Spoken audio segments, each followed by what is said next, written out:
la reelección indefinida ha vuelto a enseñarnos los dientes. Desde el Palacio Presidencial de San Salvador, Nayib Bukele maniobra con la precisión de un prestidigitador político, cambia fechas, adelanta discursos y amarra voluntades para garantizar que la próxima contienda le dé no solo la presidencia, sino un Congreso dócil que le extienda la alfombra roja durante los próximos años. Sin esa mayoría legislativa, susurra la prensa independiente, su proyecto de poder quedaría cojo, con ella, puede convertir el mando temporal en un trono casi vitalicio. Y no es la primera vez que América Latina coquetea con semejante tentación, basta recordar cuando, en Argentina, ciertos sectores dibujaban reformas a la carta para eternizarse, hasta que la realidad de los votos les pasó factura. En este tablero inquietante irrumpe un actor inesperado, Larry Rubin. Sí, el mismo empresario que en tiempos de Donald Trump prometía un acuerdo migratorio rápido y definitivo entre México y Estados Unidos, casi como si la complejidad humana pudiera resolverse con un apretón de manos en la Casa Blanca. Hoy, ante la firmeza mexicana, Rubin alza la voz y tilda de irresponsables a quienes se le oponen, como si el disenso fuese herejía. Pero las palabras revelan más de lo que esconden, su discurso huele a hegemonía, a esa vieja costumbre de dictar reglas desde el norte y esperar obediencia ciega al sur. Rubin no habla por casualidad. Es uno de los rostros visibles del llamado Movimiento México Republicano, una plataforma que proclama independencia al tiempo que sirve de altavoz en intereses externos. Su retórica, envuelta en banderas y promesas de prosperidad, seduce a no pocos incautos que creen que la soberanía se mide en elogios extranjeros y no en la capacidad de decidir sin tutelajes. Juan Iván Pérez, presidente de Pulso Sur, lo advierte con crudeza, busca fincar influencia no solo en México, sino en toda Centroamérica, colándose por las grietas que dejan la pobreza y la desesperanza. La prueba está a la vista. En la Asamblea Legislativa de El Salvador, la oposición se ha adelgazado hasta el hueso, apenas 13 diputados tuvieron el valor de votar contra la última reforma impulsada por Bukele. El temor, o el cálculo político, ha vaciado de contrapesos a la democracia salvadoreña. Mientras las redes oficiales exhiben encuestas infladas y hashtags coreografiados, los periodistas independientes denuncian presiones, amenazas y un silencioso éxodo de críticos. La popularidad, repetida hasta el cansancio por trolls y voceros, se vuelve argumento para sortear límites constitucionales. El pueblo lo pide, dicen. ¿De veras? ¿O es el eco amplificado de miles de cuentas anónimas? Pero la ola no se detiene en San Salvador. En Guatemala, Honduras y Nicaragua, sectores alineados a movimientos antiglobalistas ven con buenos ojos la receta de la reelección indefinida, concentrar poder, prometer seguridad relámpago y etiquetar a los disidentes como enemigos de la patria. El libreto se repite, primero se cuestiona la legitimidad de las instituciones, luego se cooptan los tribunales, y finalmente se reforma la Carta Magna para blindar al líder. Cada paso parece justificado por un enemigo exterior, por una crisis perpetua, por la urgencia fabricada de salvar la nación. Mientras tanto, el escenario global se recalienta a velocidades inéditas. El bloque BRICS, Brasil, Rusia, India, China y Sudáfrica, entra en fase de ejecución. Crean bancos paralelos, firman convenios energéticos y diseñan rutas comerciales que esquivan el sistema financiero dominado por Washington. India ya negocia tecnología hipersónica con Moscú, Rusia ofrece reactores nucleares de última generación, China suministra las tierras raras cruciales para la transición verde, y Brasil presume un arsenal energético basado en su inmenso cinturón de caña de azúcar, transformado en etanol, limpio y abundante. La respuesta estadounidense mezcla sanciones selectivas con tuits incendiarios. Donald Trump, que sueña con volver a la Casa Blanca, promete castigos dolorosos a quienes traicionen la Alianza Atlántica. Sus declaraciones, amplificadas por ecos mediáticos, azuzan una guerra comercial que se expande como pólvora en pastizal seco. Cada arancel nuevo provoca un contraataque, cada restricción tecnológica desata una carrera frenética por la autosuficiencia. El tablero se fragmenta, de un lado, el dólar aún dominante, del otro, monedas digitales lastreadas en oro, en petróleo, en minerales críticos. En este sismo geopolítico, México camina por la cuerda floja. Tiene lazos profundos con Estados Unidos, su mayor socio comercial, pero también un mandato popular que exige diversificar mercados y defender la dignidad nacional. La Cancillería mexicana responde con prudencia, mantiene la mesa de diálogo con Washington, pero al mismo tiempo se acerca a Pekín para vender aguacate y litio, se estrecha la mano de Nueva Delhi para intercambiar software y autopartes, y revisa acuerdos con Brasil buscando energía limpia a precio de amigo. Cada paso es milimétrico, un error podría desencadenar represalias financieras, una tibieza excesiva podría condenar al país a la irrelevancia en la nueva arquitectura global.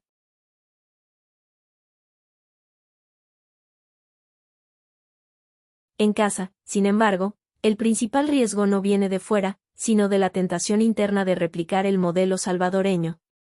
La popularidad de ciertos liderazgos carismáticos alimenta la fantasía de saltarse los contrapesos. Si el pueblo me quiere, ¿por qué dejar el cargo?, se escucha en sobremesas partidistas. El peligro es sutil, no se plantea como golpe, sino como actualización democrática. El término suena moderno, casi tecnológico, pero es el mismo veneno que corroe repúblicas desde hace siglos. La historia latinoamericana lo confirma. Cada vez que un mandatario prolongó su estadía más allá de los límites establecidos, la economía terminó subordinada al capricho, los órganos reguladores quedaron a merced del partido gobernante y la prensa libre se convirtió en fauna en peligro de extinción.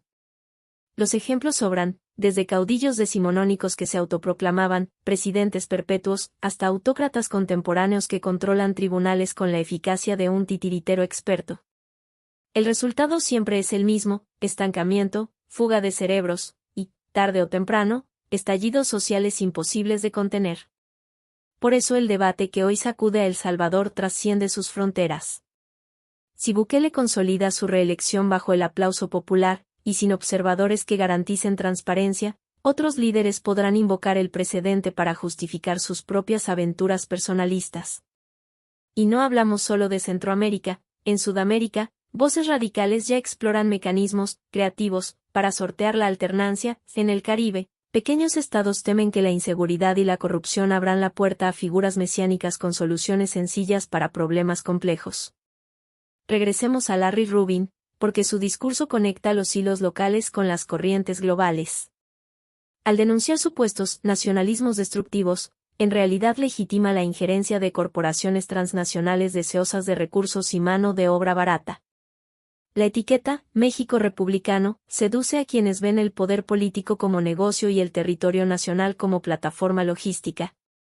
Pero la soberanía, recordemos, no se subasta al mejor postor, se construye con instituciones sólidas, justicia imparcial y ciudadanía informada. Sin eso, cualquier bandera termina siendo un mero trapo que ondea al viento de la conveniencia. ¿Qué papel juega la sociedad civil en este laberinto? Mucho más de lo que aparenta. En El Salvador, colectivos juveniles documentan cada paso del Ejecutivo y traducen decretos en memes para sortear la censura. En México, organizaciones de defensa digital rastrean campañas coordinadas de desinformación y las desmontan antes de que irrumpan en WhatsApp. Desde Buenos Aires hasta Tegucigalpa, periodistas independientes comparten bases de datos y evidencias forenses para exponer redes de bots y trolls financiados con dinero público. La resistencia, aunque dispersa, está viva y se fortalece en la colaboración transfronteriza. Sin embargo, la tecnología es neutral, sirve igual para empoderar a los ciudadanos que para vigilarlos. Gobiernos con vocación autoritaria invierten en software de espionaje, compran cámaras de reconocimiento facial e instalan leyes de ciberseguridad vagas que castigan la crítica como terrorismo digital. El nuevo campo de batalla no son las plazas, sino los servidores. Y cada bit de información puede inclinar la balanza a favor de la libertad o del control absoluto. De ahí la urgencia de alfabetizar digitalmente a toda la población y de exigir marcos legales que protejan la privacidad.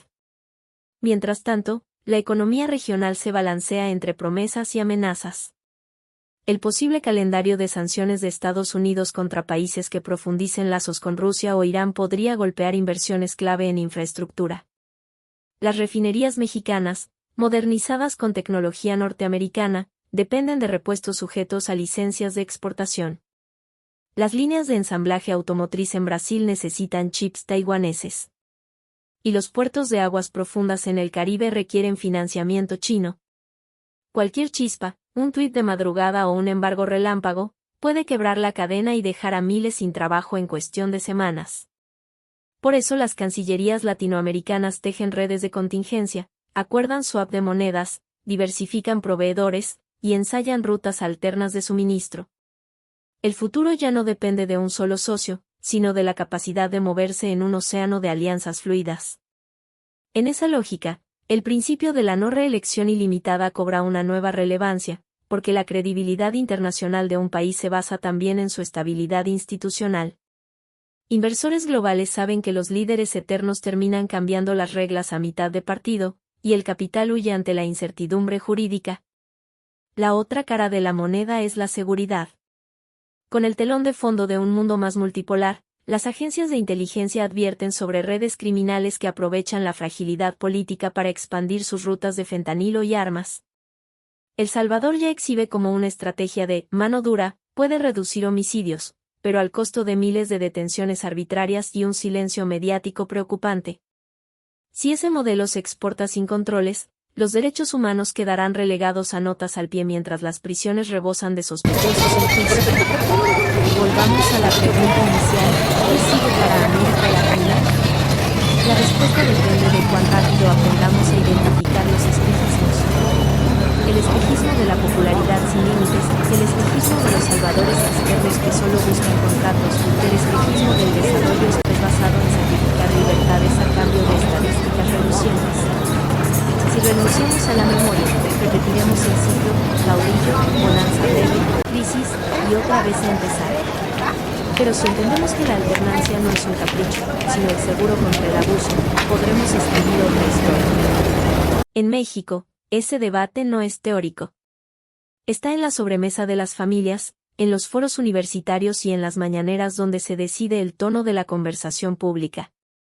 Cada vez que alguien propone probar la reelección para no frenar el progreso, conviene recordar que las grandes reformas energéticas, educativas, laborales, han ocurrido dentro de periodos constitucionales fijos. El motor no es la permanencia de un rostro, sino la continuidad de políticas consensuadas, sujetas a evaluación y ajuste. La lección es clara, donde el poder deja de rotar, la creatividad se agota. Sin competencia política, el gobernante se rodea de aduladores, la crítica se estigmatiza y el presupuesto se vuelve caja chica. La innovación, sea tecnológica o cultural, florece cuando las ideas se disputan en terreno abierto, no cuando se dictan desde palacio.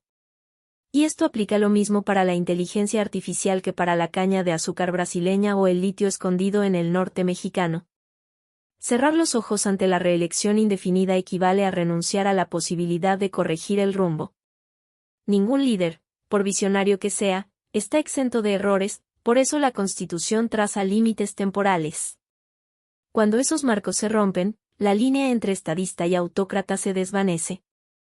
La historia universal, de Roma a la Rusia zarista, de Porfirio Díaz a los dictadores del Cono Sur, demuestra que el poder concentrado termina engullendo al propio país. Sí, el mundo vive una transición turbulenta, nuevas alianzas, monedas digitales, cadenas de suministro fracturadas. Pero tanto más necesario es reforzar los cimientos democráticos. Sin tribunales independientes, cualquier tratado comercial puede volverse letra muerta. Sin libertad de expresión, la corrupción se disfraza de eficiencia. Sin alternancia real, los éxitos de hoy se pudren en manos de los mismos de siempre. Llegamos así a la disyuntiva crucial. América Latina puede convertirse en territorio fértil para autoritarismos barnizados de modernidad o en laboratorio de democracias renovadas capaces de dialogar con Washington y con Pekín sin perder el alma. La diferencia la marcará la ciudadanía, la capacidad de exigir cuentas, de votar informada, de defender la Constitución cuando los aplausos pretendan silenciarla. En ese sentido, dos caras de la misma advertencia. El primero demuestra cómo el carisma puede erosionar contrapesos en un abrir y cerrar de ojos, el segundo, cómo la presión extranjera busca legitimar agendas que no pasan la prueba del interés nacional. Entre ambos casos se dibuja un mapa de riesgos y oportunidades. El riesgo es quedarnos sin voz propia, la oportunidad, construir una región donde el poder cambie de manos sin que tiemble la tierra. Al final, la democracia no es un destino, sino un camino de mantenimiento diario. Implica votar, sí, pero también cuestionar, celebrar logros, sin dejar de fiscalizar el uso del presupuesto, admirar a los líderes, sin olvidar que son servidores públicos y no reyes ungidos. En tiempos de reelección indefinida, esa vigilancia ciudadana vale oro. Porque, como recuerda la vieja máxima, el poder tiende a corromper, y el poder absoluto corrompe absolutamente. Si algo nos enseñan los BRICS, las sanciones y las redes de propaganda es que nadie está a salvo de la tentación de manipular. De Moscú a Washington, de Beijing a Brasilia, cada capital defiende intereses propios. Solo sociedades maduras, con reglas claras y líderes transitorios, pueden surfear esa ola sin hundirse. México, El Salvador, Argentina y el resto del continente tienen ante sí la tarea de blindar sus constituciones, fortalecer sus contrapesos y recordar que la alternancia no es un lujo caprichoso, sino la esencia misma de la libertad. Porque, cuando el poder se queda sin fecha de caducidad, la historia se estanca y el futuro se vuelve rehén de un solo hombre. Y un país prisionero de su líder es como un río represado, tarde o temprano, la presión rompe los diques y arrasa con todo a su paso. Mejor dejemos que el agua fluya, que el mando circule, que la democracia respire. Solo así podremos mirar a los ojos de las próximas generaciones y decirles, sin titubeos, que heredamos una nación libre, plural y abierta al porvenir.